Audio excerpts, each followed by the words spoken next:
Jadi penjualan SIM itu ada juga Pak yang menggunakan SIM itu sebagai bukan PNBP tapi PAP, penghasilan asli polisi gitu. Jadi ini juga harus ada Pak. Bagus sekali Pak Firman. Banyak sekali informasi yang dilakukan oleh Korlantas saat ini. Jadi paparannya luar biasa menurut saya. Menuju ke digitalisasi, kemudian hal berkaitan dengan perbaikan sistem baik itu yang berkaitan dengan SIM maupun berkaitan dengan STNK atau BPKB.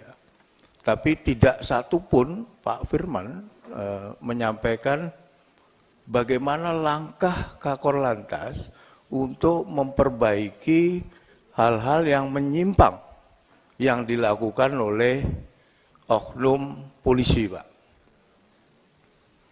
Tadi di belakang ini tadi ada Pak Firman menyampaikan mengenai, saya ambil contoh soal PNBP misalnya.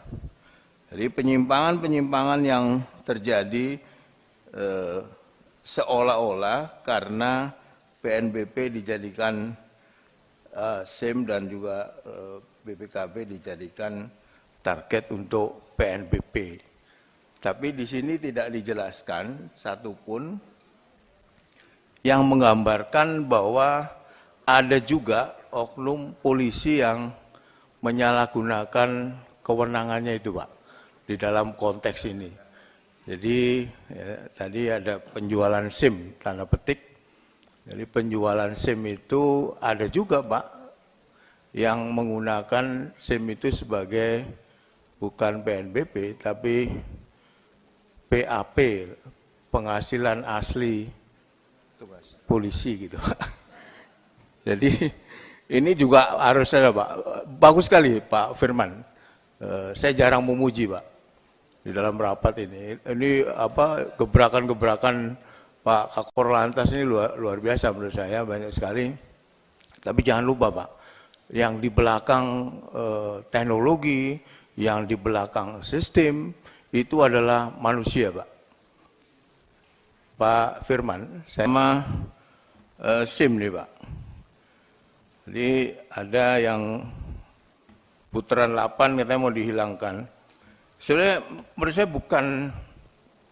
bukan soal sulit tidak sulitnya soal Pak.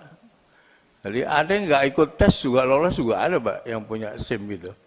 Maksudnya itu juga diperbaiki gitu loh Pak. Ini apalagi Pak Firman tadi menyampaikan bahwa menjadi polisi lalu lintas itu perlu pendidikan khusus ya, karena nanti terkait dengan insentif.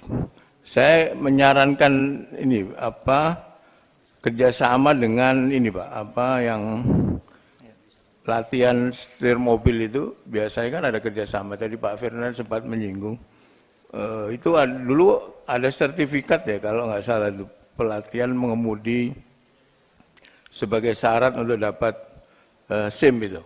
Itu mungkin bisa ditingkatkan juga untuk mencegah terjadinya orang yang nggak bisa mengendarai dapat SIM. Jadi sebelumnya udah dilatih dan kemudian dikeluarkanlah.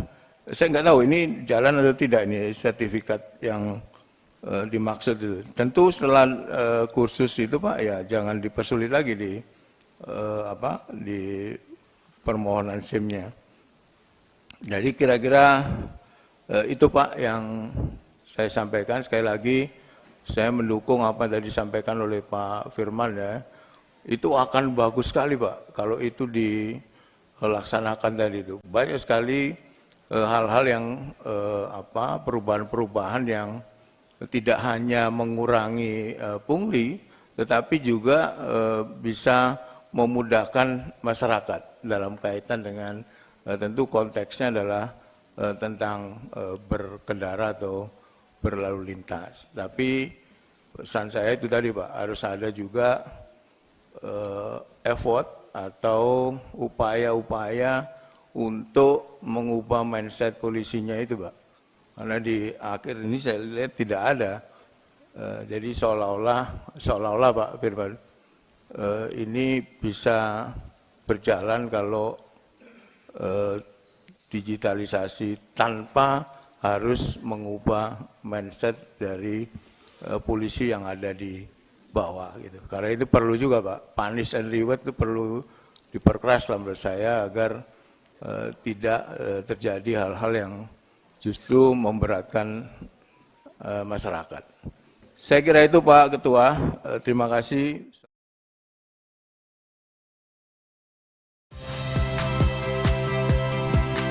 Saya Tifa Solesa. Saksikan program-program Kompas TV melalui siaran digital, pay TV, dan media streaming lainnya. Kompas TV, independen, terpercaya.